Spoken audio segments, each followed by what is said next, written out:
হুম, 4 নাম্বারের অঙ্কটা করব। এগুলো আগে হয়ে গিয়েছে, দেখে নেবে। বেশ, এখানে আছে 3,000 টাকার বার্ষিক 9% চক্রবৃদ্ধি সুদের হার 3 বছরে চক্রবৃদ্ধি সুদ নির্ণয় করি। বেশ,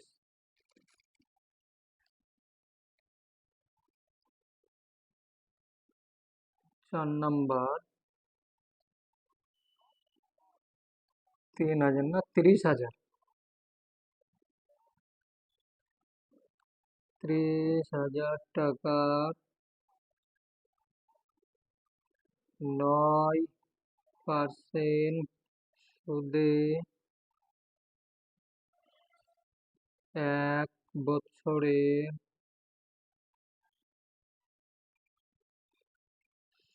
সুদ হয় সুদ হয় তাহলে 30,000 টাকা লিখবে, গুণ চিহ্ন, ওপরে 9% 100। এটা কাটাকাটি করো,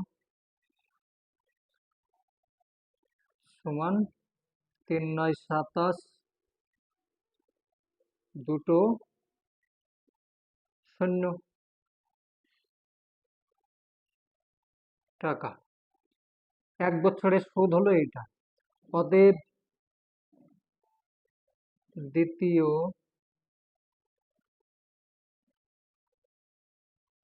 বছর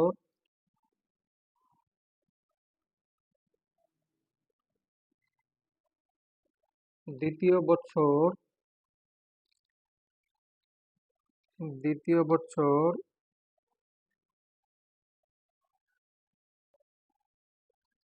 দ্বিতীয় বছর সুদে আসলে হবে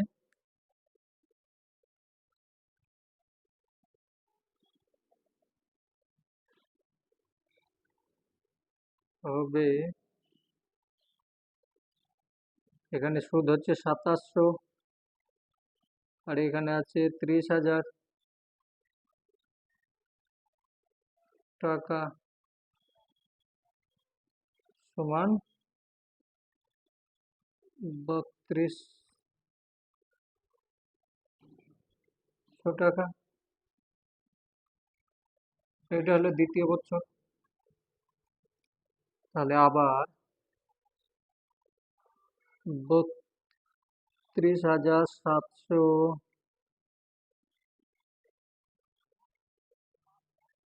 টাকার টাকার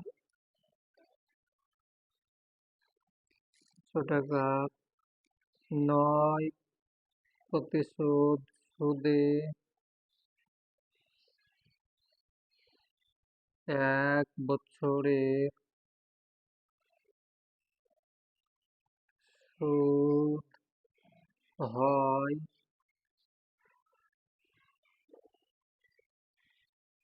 3200, এই 32,700 গুণ এখানে 9, সেম ওই রকমই একই নিয়ম, দুটো শূন্য দুটো শূন্য কাটলে, তাহলে এইটার সঙ্গে এটা গুণ করো, 7 9 63, 9 দুগুণে 18, 8 6 24, 4, 9 9 18 24, 4, 3 9 27, 28 29,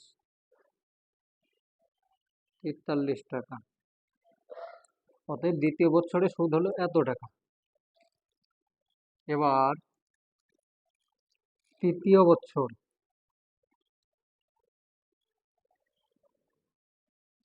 তৃতীয় বছর মূলধন হবে, এখানে সুদে আসলে লিখতে পারো বা মূলধন, ময়ের দৈর্ঘ্য হবে, আসল না। মূলধন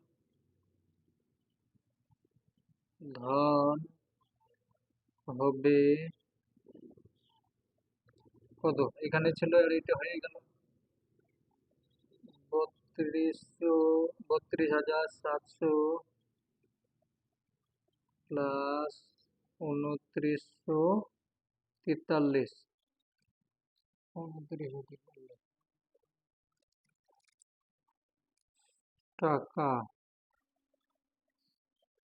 সমান 35,643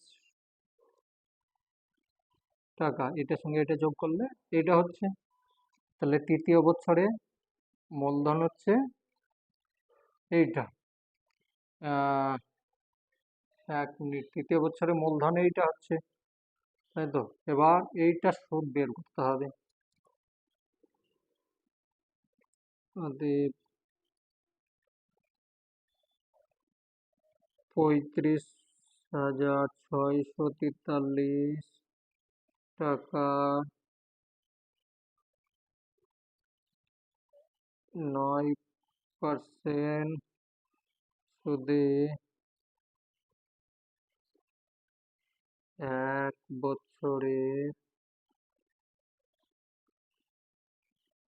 বছরের সুদ হয় এখানে 35,643 গুণ 9/100। এটা কাটাকাটি না করে এটার সঙ্গে গুণ করে নেবে, দিয়ে যেটা হবে 2 ঘর পর দশমিক বসিয়ে দেবে।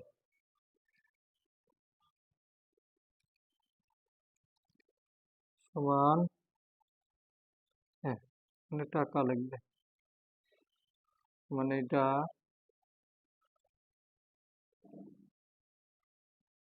32,07,07.87, ঠিক আছে? এই টাকা হবে টাকা। সেইটা এখন চেয়েছে কি, আহ 3 বছরের চক্রবৃদ্ধি সুদ কত হবে? এইটা হয়েছে 3 বছরের, দেখো প্রথম বছরে সুদ হয়েছে এইটা, দ্বিতীয় বছরে হয়েছে এইটা, তৃতীয় বছরে এইটা, তাহলে মোট সুদ হবে, অতএব মোট সুদ হবে, প্রথম বছর হচ্ছে 2700 প্লাস 2943 প্লাস 32,07.87 টাকা